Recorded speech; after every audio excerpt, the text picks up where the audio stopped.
Can't forget to push in the chairs. The kids always leave a mess behind. Sometimes I miss college. I wonder if I'm alone in that. I miss working. I miss being my own person. Now that doesn't mean I'm not a happy mother and wife. I love my family.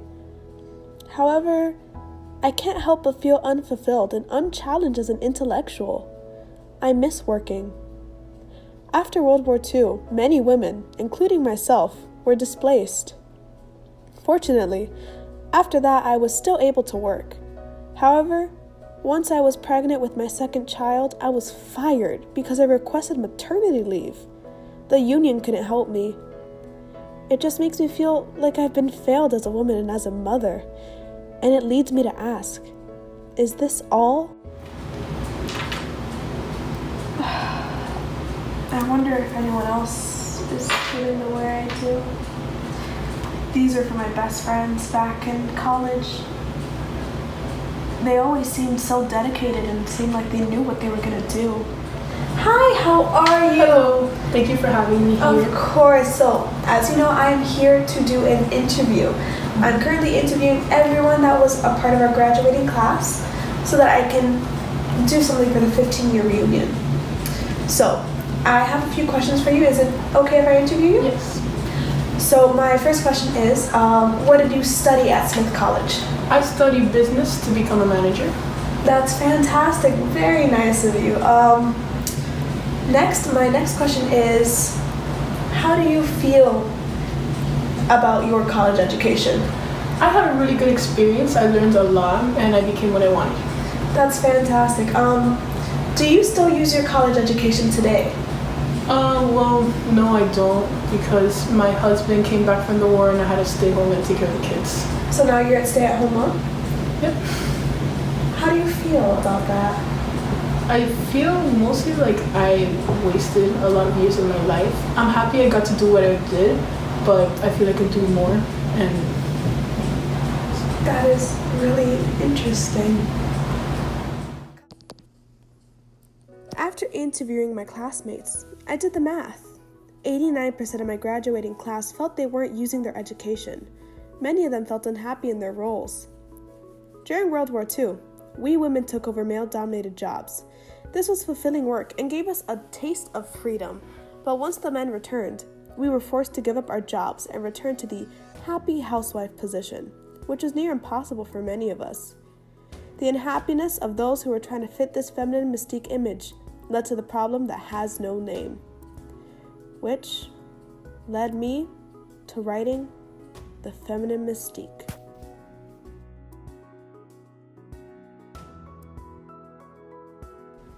The only way for a woman, as for a man, to find herself, to know herself as a person, is by creative work of her own. There is no other way.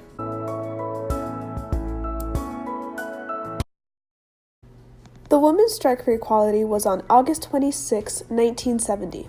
It celebrated the 50th anniversary of the passing of the 19th Amendment, which effectively gave American women the right to vote. The rally was sponsored by the National Organization for Women. 50,000 women gathered for the protest in New York City and even more throughout the country. At this time, the gathering was the largest on behalf of women in the United States. The strike, spearheaded by Betty Friedan, self-stated 3 primary goals: free abortion on demand, equal opportunity in the workforce, and free childcare.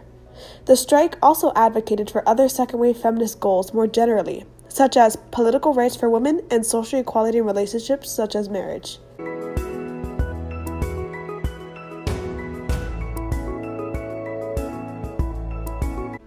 In almost every professional field, in business and in the arts and sciences, women are still treated as second-class citizens.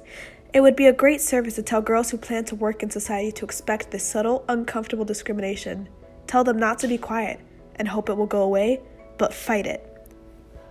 A girl should not expect special privileges because of her sex, but neither should she adjust to prejudice and discrimination. Hello everyone, my name is Betty Friedan. Thank you, and today I am here to talk to you all about the National Organization for Women. Thank you so much for the warm welcome. So, as you all may know, I became famous for writing a book called The Feminine Mystique.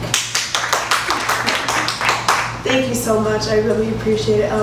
The Feminine Mystique, well, that's my greatest accomplishment.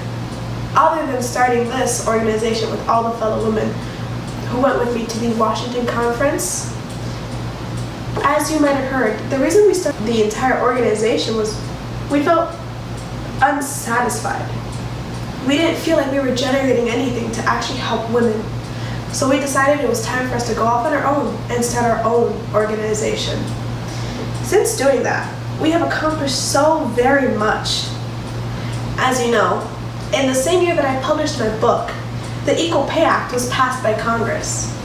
An amazing accomplishment for women's rights and for the rights of many. It was such an amazing moment to see us all be able to come together and celebrate and appreciate all of our differences as humans. The very next year, Title VII of the Civil Rights Act was passed, prohibiting sex discrimination in employment.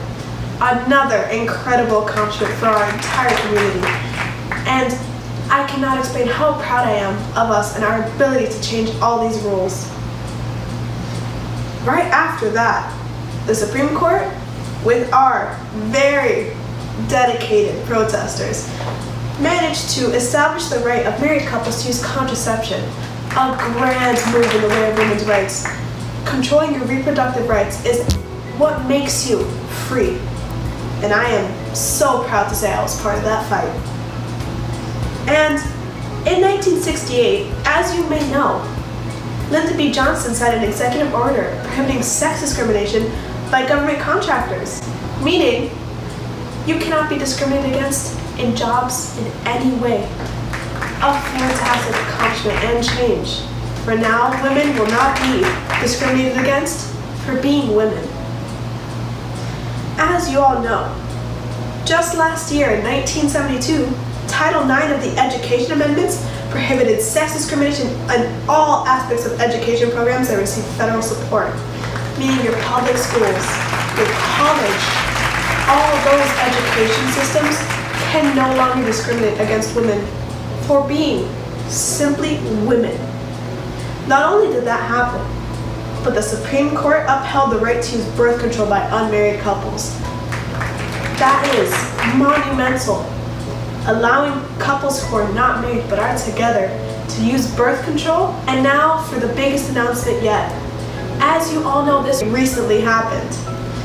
This year, 1973, the landmark Supreme Court ruling that let women control their own reproductive organs. Roe v. Wade made it legal for women to have abortions within the first 3 months.